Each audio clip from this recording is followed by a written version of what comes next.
అందరికీ నమస్కారం. ఇవాళ మనతో స్మార్త నరహరి బ్రహ్మశ్రీ దుగ్గిరాల యాజ్ఞవల్క దిలీప్ శర్మ గారు మనతో ఉన్నారు. గురుగారితో మాట్లాడదాం. గురుగారు నమస్కారం. నమస్కారం. గురుగారు, గతంలో 18 శక్తిపీఠాలు మీరే దగ్గరుండి పూజలు జరిపించడం జరిగింది. చాలా విజయవంతంగా చేశారు. మొత్తానికి అది కంప్లీట్ చేశారు. మరి దేవీ నవరాత్రుల సందర్భంగా మనకి శుభంకరి దేవాలయంలో శతచండీ యాగం జరిపించబోతున్నారు. మరి ఈ యాగం యొక్క విశిష్టత ఏంటి? ఈ యాగం ఎలా మొదలైంది? పూర్తి వివరాలు మాకు తెలియజేయండి గురుగారు. ఓం శుభంకర్యే నమః. దేహి సౌభాగ్యమారోగ్యం, దేహి మే పరమం సుఖం, రూపం దేహి జయం దేహి, యశో దేహి ద్విషోజహి. అమ్మదయ్య ఉంటే అన్నీ ఉన్నట్టే. ముఖ్యంగా కలియుగములో కలో చండీ వినాయకం. కలియుగమునందున గణపతి ఆరాధన, అలాగే చండీ ఆరాధన చాలా విశేషంగా చెప్పబడింది. అసలు ముందుగా మనం తెలుసుకోవాలి, ఈ చండీ అనేటువంటి నామం ఎక్కడి నుంచి వచ్చింది. ఈ చండీ అనేటువంటి నామం శుంభ నిశుంభుల యొక్క వధ నుంచి వచ్చింది. సనాభి కమలే విష్ణోః స్థితో బ్రహ్మ ప్రజాపతి. మనము అరుదుగా ఒక ఫోటోను చూస్తూ ఉంటాం, చాలా తక్కువ మందికి తెలుస్తుంది. విష్ణుమూర్తి పడుకుని ఉంటాడు. ఆయన యొక్క బొడ్డులోంచి ఒక కమలము వచ్చి ఆ కమలంలో బ్రహ్మదేవుడు కూర్చుని ఉంటాడు. అలా ఉన్నప్పుడు విష్ణువు మంచి నిద్రలో ఉంటాడు. ఆ విష్ణువు యొక్క చెవులోంచి కారినటువంటి ఒక గులిమిలోంచి పుట్టినటువంటి వాళ్ళు స్వరధుడు అనేటువంటి శుంభ నిశుంభులు అనేటువంటి రాక్షసులు. ఆ రాక్షసులు ఇద్దరూ కూడా ఏ విధముగా ఈ యొక్క ప్రపంచాన్ని నాశనం పట్టించాలి అనేటువంటి దుష్టమైనటువంటి మాటలని చర్చ చేస్తున్నారు. విష్ణుమూర్తి చాలా చక్కటి నిద్రలో ఉన్నారు. సృష్టికర్త అయినటువంటి బ్రహ్మ సనాభికమలే విష్ణోః స్థితో బ్రహ్మ ప్రజాపతి. ఆయన కమలంలో కూర్చుని చక్కగా ఆయన సృష్టిని ఆయన చేసుకుంటాడు. ఆయనకు తెలుసు ఈ యొక్క శుంభని శుంభులు ఇద్దరు కూడా జన్మించారు. వాళ్ళు కూడా ఒక క్రిమికీటకాలలాగా ఉన్నా వాళ్ళు ఈ చర్చనంతా కూడా బ్రహ్మకి తెలియదా? అంతా తెలుసు. అయినా సరే వాళ్ళు ఎందుకు పట్టించుకోలేదు అంటే, ఎప్పుడైనా సరే మనమందరము కూడా విశ్వసిస్తూ ఉంటాం, మంచికి రోజులు ఉంటాయండి, మన కష్టం ఎక్కడికి పోదు, మనం సద్భావనతో చేస్తే మంచి జరుగుతుంది. ఈ పదాలన్నీ మనమే కాదు, అన్ని మతాల వారు దాన్ని విశ్వసిస్తారు. మనం అనుకునే ప్రతి మతాల వారు కూడా వాటిని విశ్వసిస్తారు. అంతే కదా, అందరూ కూడా మంచిగానే ఉంటారు. అలాంటి స్థితిలో కూడా బ్రహ్మ అనుకున్నట్ట వీళ్ళ నాటకాలు ఎంతసేపు సాగుతాయి అని. అప్పుడు చండీ అమ్మవారి యొక్క ఉద్భవం ఇంకా జరగల. ఇది కారణమైనది. దీని తర్వాత సురధుడు తన యొక్క ఉన్నటువంటి పరిధిలో అనేక యుద్ధాలను చేస్తూ వచ్చాడు. అయితే ఈ యొక్క ఎవరైతే గనక సురధుడు అనేటువంటి రాజు తన యొక్క రాజ్యాంగంలో తన రాజ్యములో ఉన్న వారందరి చేత కూడా అవమానపాలై భార్యా పిల్లలతో కూడా చాలా ఇబ్బంది పడి మార్కండేయుల వారి దగ్గరికి వచ్చి అరణ్యంలో ఈ చండీ ఉపాసనని చేసి అప్పుడు మార్కండేయుల వారు ఈ యొక్క చరిత్ర అంతటినీ కూడా చెప్పుకుంటూ వచ్చారు. అయ్యా, ఎందుకు నేను చండీ ఆరాధన చెయ్యాలి అని చెప్పి సురధో నామరాజాబు సమస్తే క్షితిమండలే, సమస్త మండలాలకి కూడా అధిపతిగా ఉండేవాట సురధుడు. అటువంటి రాజు అవమానం అయిపోయి తన దగ్గర ఉన్నదంతా కూడా అపహరించుకుపోయి తనని ఒంటరివాణ్ణి చేసి రాజ్యం నుంచి తరిమేస్తే అరణ్యమునకు వచ్చాడు. అలా వచ్చినప్పుడు మార్కండేయుల వారు ఈ కథనంతా కూడా చండీ కథ, చండీ యొక్క చరిత్ర, ఈ అమ్మవారికే ఆరాధన చేస్తే నీకు ఫలితం దక్కుతుంది అని చెప్పి దానికి 13 అధ్యాయాలుగా ఈ యొక్క సప్తశతిని మనకి నిక్షిప్తం చేయడం జరిగింది. దీన్ని 13 అధ్యాయాలని కూడా మహాకాళి, మహాలక్ష్మి, మహాసరస్వతి స్వరూపముగా 3 స్వరూపాలుగా మనకి ఈ అధ్యాయాలను చూపించారు. వీటిల్లో 700 శ్లోకాలు ఉంటాయి. ఓన్లీ 13 అధ్యాయాలు. దానికి పూర్వాంగం ఉంటుంది, ముందుగా చేసుకునేటువంటి కొంత న్యాసాలు అవన్నీ ఉంటాయి, ఉత్తరాంగము కూడా ఉంటాయి. రహస్యత్రయాలు అని ఒక 3 సూక్తాలు అవి ఉంటాయి. ముందు ఒక 3 సూక్తాలు, తర్వాత ముందు రాత్రి సూక్తము, తర్వాత దేవీ సూక్తము, ఇవన్నిటితో కూడుకుని ఒకసారి పారాయణ చేయటానికి బాగా నేర్చుకున్న వారికి 1 గంట నుంచి 1:40 దాకా సమయం పడుతుంది.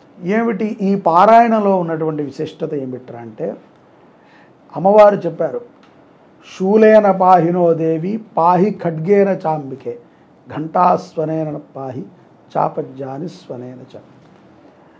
ఎవరు కూడా కావాల్సిగా ఏదీ చేయరు.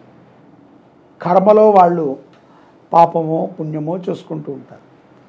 ఆ యొక్క కర్మానుసారంగా చేసినటువంటి వాటికి కాలమే సమాధానం చెప్తుంది. కానీ కొంతమంది ప్రత్యేకమైన శ్రద్ధ తీసుకుని యుద్ధాలు చేస్తూ ఉంటారు.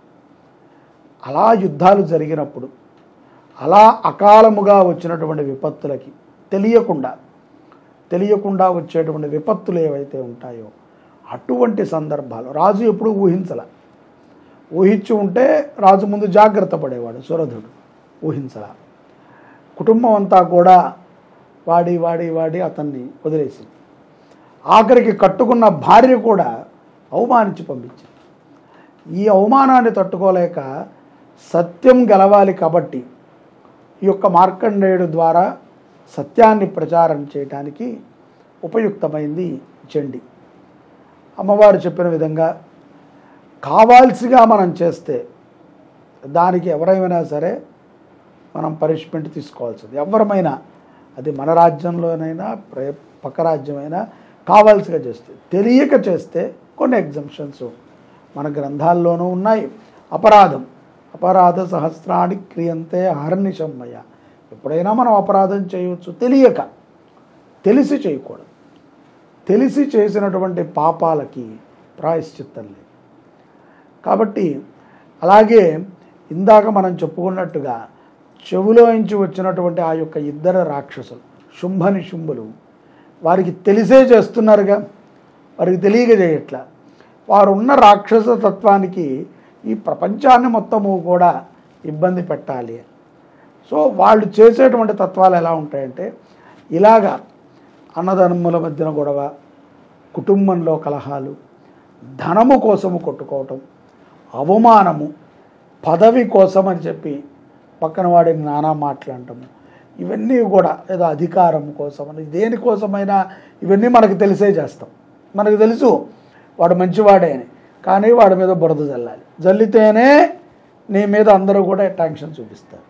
సో ఈ తత్వంతో ఉన్నటువంటి మానవాళికి కలో చండీ వినాయకం కలియుగమునందున బాగా ఉపయుక్తమవుతుంది. చండీ సప్తశతిలో కానీ, చండీ పురాణంలో కానీ, దేవీ భాగవతంలో కానీ ఎప్పుడూ పూర్వములో చండీ హోమం చేసినట్టు లేదు. కలియుగం కంటే ముందు వచ్చినటువంటి యుగంలో ఈ హోమాన్ని చేసినట్టు చూపించారు. అంతకుముందు ఏ యుగాల్లో కూడా లేదు. కలియుగములో చాలా సుప్రసిద్ధమైంది. ఎందుకంటే పిలిస్తే పలికేది అమ్మవారు. ఇలా ఈ యొక్క చరిత్రలో మొత్తము కూడా అమ్మవారి గురించే నిక్షిప్తంగా చెప్పబడింది. అమ్మవారు ఏ విధంగా ఉంటారు, ఆవిడ యొక్క తత్వం ఏమిటి, బ్రహ్మ ఏ విధమైనటువంటి కోరికతో అమ్మవారిని పుట్టించాడు, అదేవిధంగా మార్కండేయులు వారు ఏ విధమైనటువంటి ప్రేరేపణతో సురధుడి చేత ఈ యొక్క యజ్ఞాన్ని చేయించాడు, తద్వారా సురధుడు పొందినటువంటి లాభం ఏమిటి అని అంటే, తననే వెతుక్కుంటూ రాజ్యాంగం మొత్తము మార్కండేయుడి యొక్క ఆశ్రమానికి వచ్చి మార్కండేయుల వారిని రాజసంగా ఇక్కడి నుంచి తీసుకువెళ్ళారు. అంటే ఈ యాగం యొక్క పవిత్రత, దీనికి ఉన్నటువంటి శక్తి ఏ విధంగా ఉంటుందంటే, మనము ప్రత్యేకంగా మనం కోల్పోయిన దాని దగ్గరికి వెళ్ళక్కర్లేదు. ఆ కోల్పోయినటువంటి పదవే కానీ, ఆ కోల్పోయినటువంటి కుటుంబమే కానీ, ఆ కోల్పోయినటువంటి డబ్బే కానీ మననే వెతుక్కుంటూ మన దగ్గరికి రప్పిస్తుంది అమ్మవారు. సురధుడికి జరిగింది అంటే మనం అనుకోవచ్చు, సురధుడు చాలా నిష్ఠాగష్ఠుడండి, మార్కండేయులు వారు కదా, ఈ కాలంలో మనం మార్కండేయులా మీరు, లేకపోతే నేనేమన్నా సురధుడినా అని చెప్పి వాళ్ళు ప్రశ్న వేసుకోవచ్చు. తప్పులేదు. కానీ ఇవన్నీ కూడా ఇందాక మళ్ళీ మధ్యలో చెప్పిన మాట చెప్తా, మన ప్రారబ్ధానుసారంగా నువ్వు గనక తెలిసి చేసిన తప్పులకి ప్రాయశ్చిత్తం కలియుగంలో కావాలి అంటే చండీ హోమానికి మించింది మరొకటి లేదు. తప్పనిసరిగా విశ్వసించి గనక నువ్వు చండీ యాగాన్ని చేస్తే నీకు ఇట్టే ఫలితం వస్తుంది. అపనమ్మకంతో చేసావా ఎన్నిసార్లు చేసినా రాదు. రాసి పెట్టుకో. ఒకసారి కాదు, నువ్వు శతచండీ, ఆయుత చండీ, నువ్వు మహా ఆయుత చండీ చేసినా కూడా అమ్మవారు నిన్ను అనుగ్రహించరు. నమ్మకంతో భక్తి శ్రద్ధలతోటి చేస్తేనే యాగం ఒక ఫలితం ఉంటుంది మనకి. మొదటి నుంచి మొట్టమొదటిసారి చేసేటప్పుడు ఉంటేనే నమ్మకము, నువ్వు 100వ పారాయణ చేసినప్పుడు కూడా అమ్మవారిని నేను అనుగ్రహిస్తాను. మొదటిసారి నాకు ఏదో నమ్మకం లేదండి, ఎవరో మా ఫ్రెండ్ చెప్పాడు చేశాను, నాకు నమ్మకం కుదిరింది ఇప్పుడు నేను చేస్తాను అని అంటే ఓకే. ఎందుకంటే నీ స్నేహితుడు చెప్పాడు, నువ్వు దీన్ని నమ్మలేదు, నువ్వు ప్రయత్నం చేసావు, కానీ దీని మీద అపనమ్మకం లేదు. నేను చెప్పేది అపనమ్మకం ఉండకూడదు. చాలామందికి ఏదైనా ఒక ధార్మికమైన కార్యక్రమం అంటే అపనమ్మకం ఉంటుంది. అది సర్వసాధారణం. అది నాకైనా ఉంటుంది. ఎవరైనా ఏదైనా చేస్తారంటే నిజంగా ఇంత చేస్తారా అనిపిస్తుంది. చెయ్యొచ్చు. చూస్తున్నాం మహామహానుభావులు ఎంతెంత కార్యక్రమాలు చేస్తున్నారు. కాబట్టి ఈ యొక్క క్రోధీనామ సంవత్సరంలో శరత్కాలే మహాపూజాం క్రియతే యాచ వార్షికి. వార్షికము అంటే సంవత్సరం, శరత్కాలము అంటే శరదృతువు. సో అమ్మవారి సప్తశతిలో ఈ శ్లోకం ఉంటుంది. శరత్కాలే అమ్మవారిని శరదృతువులో ఆరాధన చేస్తారు. సంవత్సరానికి ఒకసారి అయినా సరే ఈ యొక్క నవరాత్రుల సందర్భంగా అమ్మవారిని ఆరాధన చేయండి అని దేవి భాగవతంలో చెప్పారు. దానికి కొంచెం ఒక్క అడుగు నేను ముందుకు తీసుకుని, ఎవరైనా భక్తులకి కష్టాలు ఉంటాయి, మన వంతుగా మనం ఏదో బాగున్నాం, మనతో పాటు లోకా సమస్త సుఖినో భవంతు, అందరూ బాగుండాలి. అతి సులభంగా మరీ పెద్దగా వాళ్ళ దగ్గర మనం తీసుకుని చేసేది ఏమీ ఉండదు. కాబట్టి అందరం పంచుకుంటే ఒక శతచండీ యాగాన్ని సులభంగా చేయొచ్చు. సో అందుకని దీనికి మితంగా కొంతమందిని మేము వెతుకుతున్నాం. తక్కువగా, ఎక్కువ ఓకే వందల మంది చేత కట్టించాలి అనేటువంటి ఆపేక్ష కూడా ఏం లేదు. తక్కువగా ఒక 40-50 మంది లోపు మనకి కుటుంబాలు ఉండి వాళ్ళు కొద్దిగా సహాయం వాళ్ళకు తోచిన విధంగా మితంగా ఉంటుంది. ఆ రుసుము కూడా 10 రోజులు వాళ్ళ పేరు మీద 100 సార్లు ఈ సప్తశతీ పారాయణ, 10 హోమాలు, ఏ రోజుకు ఆ రోజు హోమం ఉంటుంది. అలాగే 9 రోజులు పారాయణ, 9 రోజులు హోమం. దీనితో అనుగుణంగా నవదుర్గా ఆవాహన, ప్రదోష కాలంలో శ్రీచక్రాభిషేకము, అలాగే త్రిశతి నామార్చన, విశేషముగా పంచాయతన పూర్వకంగా ఈ యాగం ఉంటుంది. గణపతికి తర్పణము, రుద్రాభిషేకము, సూర్య నమస్కారాలు, వేదపారాయణ, ఇవన్నీ కూడా దీంట్లో నిక్షిప్తమై ఉంటాయి.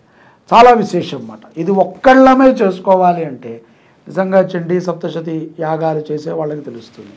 మన ఇళ్లలో మనం చేసుకోవాలన్నా ఒక చండీ హోమం మినిమంలో మినిమం ఎంత లేదన్నా సరే ఒక 15,000 నుంచి 20,000 ఖర్చు అవుతుంది. ఇంకా తక్కువ అంటే 10,000 ఖర్చు అవుతుంది. లేదు కొంత వైభవంగా చుట్టుపక్కల వాళ్ళందరినీ పిలిచి నలుగురు పండితులతో చేసుకోవాలి అనుకుంటే 50,000 కదండి. ఒక పారాయణ, ఒక హోమం. 9 పారాయణలు చేయాలంటే చాలా తీసుకుంటారు. ఈ శరన్నవరాత్రి శరత్కాలే మహాపూజాం, మహాపూజలు కొన్ని ఉంటాయి తెలుసు కదా, మహాపూజలు అంటూ ఉంటాయి. అటువంటి పూజా ఫలితాన్ని శరత్కాలంలో ఇస్తుంది. కాబట్టి ఆశ్వీజ మాసంలో శరదృతువు, వార్షికం అంటే సంవత్సరానికి ఒకసారి వచ్చేది. ఈ సంవత్సర కాలంలో ఈ 9 రోజులు శతచండీ యాగంలో ఎవరమైనా సరే చక్కగా సంప్రదించి పాల్గొంటే వాళ్ళ గోత్రనామాలను ముందుగా నమోదు చేసుకుంటాం. ఎందుకంటే ఎక్కువ మందిని పెంచుకునే అవకాశం కూడా లేదు. ఎందుకంటే చేయించాలిగా, వాళ్ళు అక్కడికి వచ్చినప్పుడు మనం కూర్చోబెట్టి చేయించాలి. ఏదో జరిగిపోయిందండి అని అనలేం. అమ్మవారితో నేను ఇంత చెప్పినాక నేను ఆడుకోకూడదు, ఇంత చెప్పాక వాళ్ళు కూడా ఆకతాయితనంగా పాల్గొకూడదు. సో దాని శక్తి 2 పక్కలా ఉంటుంది. నాకు ఆ భయం ఉండాలి, చేసుకునే వాళ్ళకి ఆ భక్తి ఉండాలి. అలాంటప్పుడే యాగం యొక్క ఫలితము వాళ్ళకు అందుతుంది. కాబట్టి ఈ యొక్క శరన్నవరాత్రుల్లో శుభంకరి దేవస్థానంలో, మన సాయినగర్ ప్రగతి నగర్లో మన దేవస్థానం ఉంది కదా, అక్కడ హైదరాబాద్లో, అక్కడ మనం ఈ యొక్క యాగాన్ని ఈ యొక్క అక్టోబర్ 3వ తారీఖు నుంచి 12వ తారీఖు వరకు విజయదశమి పర్యంతము చక్కగా వైభవంగా చేస్తున్నాము. వివరాలు కావాల్సిన అనుకున్న వాళ్ళు చక్కగా సంప్రదించవచ్చు. సంప్రదిస్తే వాళ్ళకి ఆ వివరాలు చెప్తారు. దాని ప్రకారంగా వాళ్ళు యాగంలో పాల్గొనేటువంటి ప్రయత్నాన్ని చేయవచ్చు. గురుగారు, అలాగే శతచండీ యాగం, ఈ యాగంలో భాగంగా పూజా కార్యక్రమాలు ఎలా జరగబోతున్నాయి? మనకి 3వ తారీఖు నుంచి నవరాత్రులు ప్రారంభమవుతున్నాయి. అలాగే 9 రోజులు ఎటువంటి పూజా కార్యక్రమాలు ఉంటాయి? అలాగే ప్రత్యేకంగా విజయదశమి 12వ తారీఖు రోజు మరి ఎలాంటి పూజా కార్యక్రమాలు ఉండబోతున్నాయి ఆలయంలో? ఈ యొక్క శతచండీ యాగం 3వ తారీఖు నుంచి మొదటి రోజు 3వ తారీఖున గణపతి పూజ, దీక్షాధారణ, అలాగే నవకలశ స్థాపన, అంకురారోపణ, అఖండ దీపారాధన. ప్రతిరోజు కూడా 3 అంటే ఒక 3 బ్రాహ్మలు 9 సార్లు చండీ సప్తశతి పారాయణ చేస్తారు. ఒక హోమం చేస్తారు. ప్రతిరోజు ఉంటుంది. పారాయణ సమయము మొదటి రోజు కొంత ఆలస్యం అవ్వచ్చు కార్యక్రమాల రీత్యా. 2వ రోజు నుంచి ఉదయం 6 గంటలకి పారాయణ, 9 గంటలకి హోమం. 9 గంటలంటే అది హోమం అయ్యేటప్పటికి 11:30. 11:30కి అమ్మవారికి త్రిశతి నామార్చన, మధ్యాహ్న కాల అర్చన. అదైన తర్వాత కొంచెం పలహారము, విశ్రాంతి. దాని తర్వాత సాయంకాలం మళ్ళీ 5 గంటల నుంచి 6:30 గంటల వరకు చండీ సప్తశతి పారాయణ. 6 గంటల నుంచి శ్రీచక్రానికి అభిషేకము, చతుషష్ఠి ఉపచార పూజ, మహామంగళహారతి, తీర్థప్రసాద సేవ ఉంటాయి. దీంతో అంగంగా ఆయా రోజులలో ఆయా నక్షత్రాల ప్రకారంగా ఉండేటువంటి పూజా కార్యక్రమాలు జరుగుతూ ఉంటాయి. విజయదశమి రోజున మనకి ఈ యొక్క చండీ యాగము ఆ రోజున ఉదయం ఉంటుంది. హోమమైన తర్వాత మహాపూర్ణాహుతి, బలిప్రదానము, అలాగే నవకలశ ఉద్వాసన, ఆ యొక్క నవదుర్గా కలశల యొక్క జలముతో అమ్మవారికిను మరియు భక్తులకి సంప్రోక్షణ. ఇంత విశేషమైనటువంటి శతచండీ యాగము యొక్క హోమరక్షాధారణ నేను చెప్తున్నాను. ఘంటాపదంగా ఎవరైతే గనక ఈ హోమ భస్మాన్ని తీసుకుంటారో అటువంటి వారికి ఎన్ని సమస్యలున్నా తొలుగుతాయి. రాసి పెట్టుకోవచ్చు. వారు నిశ్చల భక్తితో దాన్ని గనక పొందితే అమ్మవారి అనుగ్రహాన్ని వారు అతి సులభంగా పొందవచ్చు. కాబట్టి ఆ హోమరక్షాధారణ తర్వాత చక్కగా ఎవరైతే ఈ యజ్ఞానికి సహకరించినటువంటి దాతలు ఉంటారో వారందరికీ విశేషమైన ప్రసాదం. ఆ తర్వాత బ్రాహ్మలకి ఆశీర్వచనం. అంత కర్తువు చేయించినప్పుడు బ్రహ్మని పూజ చేయాలి కదా, బ్రాహ్మలకి ఆశీర్వచనం. సాయంకాలము శమీ వృక్ష సన్నిధిలో లలితాపారాయణ, శమీ వృక్ష పూజ. ఈ ఆయుధాలు మనలో ఉన్నటువంటి ఏవైతే గనక రాగద్వేషాలు ఇవన్నీ కూడా ఆయుధాలే. ఇవన్నీ కూడా జడాయుధాలు. ఎప్పుడు పడితే అప్పుడు ఉపయోగపడకూడదు. కామక్రోధ మదమాత్సల్యాలు ఇవన్నీ కూడా ఆయుధాలే. ఈ ఆయుధాలన్నిటినీ కూడా అనవసరంగా మనం ప్రదర్శించకుండా ఆ యొక్క శమీ వృక్ష సన్నిధిలో విడిచిపెట్టి ఉండాలి. రాగద్వేషాలు ఉండాలి, కామక్రోధాలు ఉండాలి, కానీ అవి మితంగా ఉండాలి, అమితంగా ఉండకూడదు. సో మనకు తెలియకుండా ఒక్కొక్కసారి అమితంగా వెళ్ళిపోతూ ఉంటాయి. సో అవి అటువంటి బుద్ధితత్వాలన్నిటి, చెడు తత్వాలని అమ్మవారి సన్నిధికి వదిలి ఆ అమ్మవారి దగ్గర నుంచి మంచి తత్వాన్ని తీసుకుని విజయాన్ని పొందవచ్చు. దాని విజయదశమితో ఈ యాగం పూర్తవుతుంది. 3వ తారీఖు నుంచి 12వ తారీఖు వరకు అక్టోబర్ ఈ కార్యక్రమాలు జరుగుతూ ఉంటాయి. గురుగారు, అసలు ఈ శతచండీ యాగం అనేది దీన్ని ఎవరు చేసుకోవాలి? ప్రత్యేకంగా వీళ్ళు మాత్రమే పాల్గొనాలి అని ఏమైనా ఉంటుందా? అలాగే పాల్గొనేవారు ఎటువంటి నియమాలు పాటించాలి? మరి చండీ యాగం జరిపించుకున్న తర్వాత వాళ్ళు ఎలాంటి ఫలితాలు పొందుతారు? దీనికి ఎటువంటి తారతమ్యాలు లేవు. అందరము చేసుకోవచ్చు. రాజకీయ నాయకులు చేయవచ్చు, వ్యాపారస్తులు చేయవచ్చు, వృద్ధులు కూడా చేసుకోవచ్చు. మోక్షము కోసము కూడా ఈ యొక్క చండీ యాగాన్ని చేసుకోవచ్చు. ఎందుకంటే అమ్మవారు ఎందుకు మనకి మోక్షం ఇవ్వట్లేదు? అమ్మవారు వృద్ధులకు కూడా కష్టాలు ఇస్తూ ఉంటారు. కష్టం అంటే ఆవిడేమి ఇవ్వరు, మనకి ఆ ప్రారంధం వస్తుంది. ఎవ్వరమైనా మన పిల్లల కోసం తల్లిదండ్రులు చేస్తారు, తల్లిదండ్రుల కోసం పిల్లలు చేస్తారు. ఎవరైనా సరే శతచండీ యాగంలో అందరూ పాల్గొవచ్చు. ఇంకా నేను చెప్పాలి అంటే కనుక ప్రతి మతం వాళ్ళు పాల్గొవచ్చు. ఎందుకంటే అమ్మ అందరికీ అమ్మే. సో ఈ మతం ఆ మతం అని లేదు, అన్ని మతాల వాళ్ళు, అన్ని కులాల వాళ్ళు అందరూ పాల్గొవచ్చు. కాకపోతే దీనికి కావాల్సిన కొన్ని నియమాలు ఉంటాయి. ఏమిటయ్యా నియమాలు అంటే, నీ పేరు మీద శతచండీ యాగం జరుగుతుంది. తప్పనిసరిగా నువ్వు ప్రత్యక్షంగా కూర్చుని చేసుకోగలిగితే నీ అంత అదృష్టవంతుడు ఇంకెవరూ లేరు. కొంతమంది మేము రాలేమండి, చాలా దూరంలో ఉన్నాం అంటారు. మరి అటువంటి వారికి కూడా ఫలితం ఉంటుందా? మరి అక్కడి నుంచే వాళ్ళు రాలేకపోయినా కూడా ఇప్పుడు దూర భారాలండి. ఇది హైదరాబాద్లో జరుగుతుంది, శుభంకరి దేవస్థానం సాయినగర్, ప్రగతి నగర్, కుకట్పల్లి హైదరాబాదులో ఉంది. ఇప్పుడు హైదరాబాద్ వారికి ఈ చుట్టుపక్కల వాళ్ళకి ఓకే, విజయవాడ నుంచి రాగలము, మాకు తెలిసిన వాళ్ళు ఉన్నారు పాల్గొంటూ ఉంటే రావచ్చు.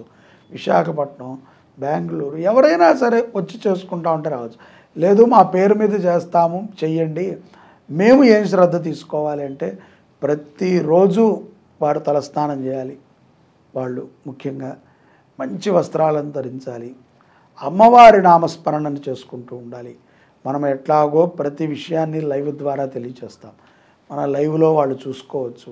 ఎంత కుదిరితే అంత ఒక ధార్మికమైనటువంటి భావనతో ఉండాలి.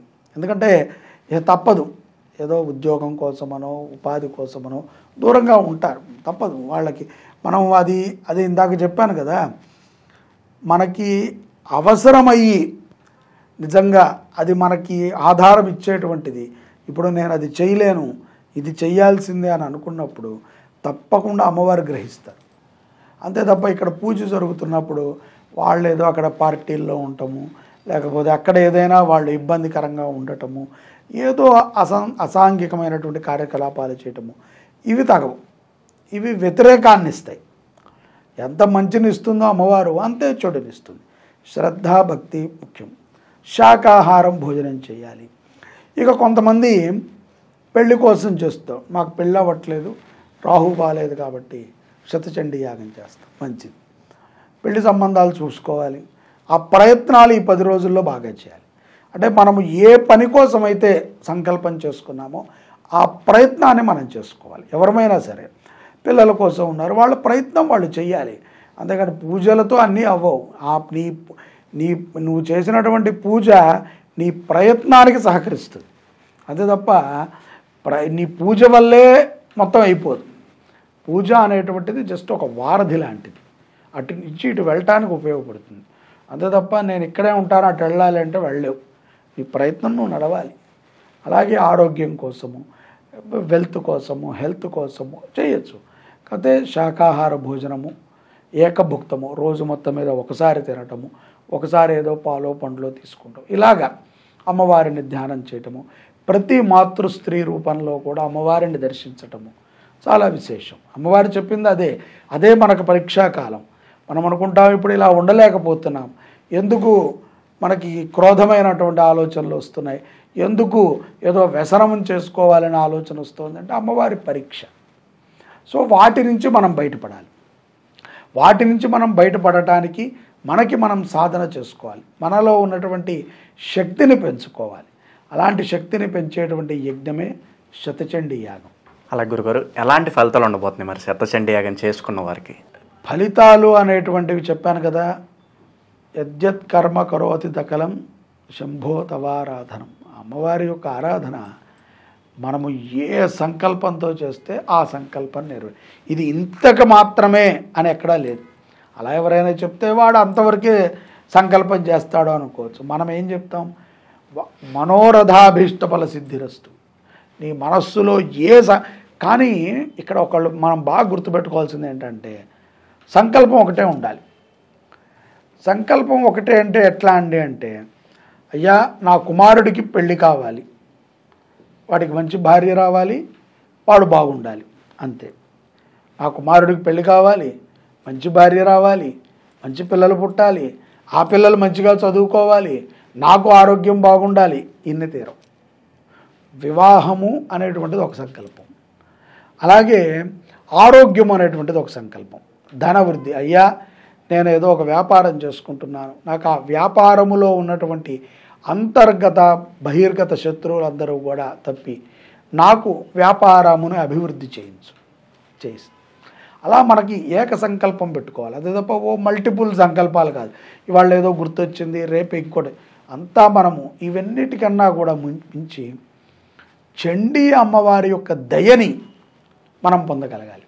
అంటే ఏం కోరుకోవాలంటే, అమ్మ నీ దయ నా మీద చూపించు చాలు.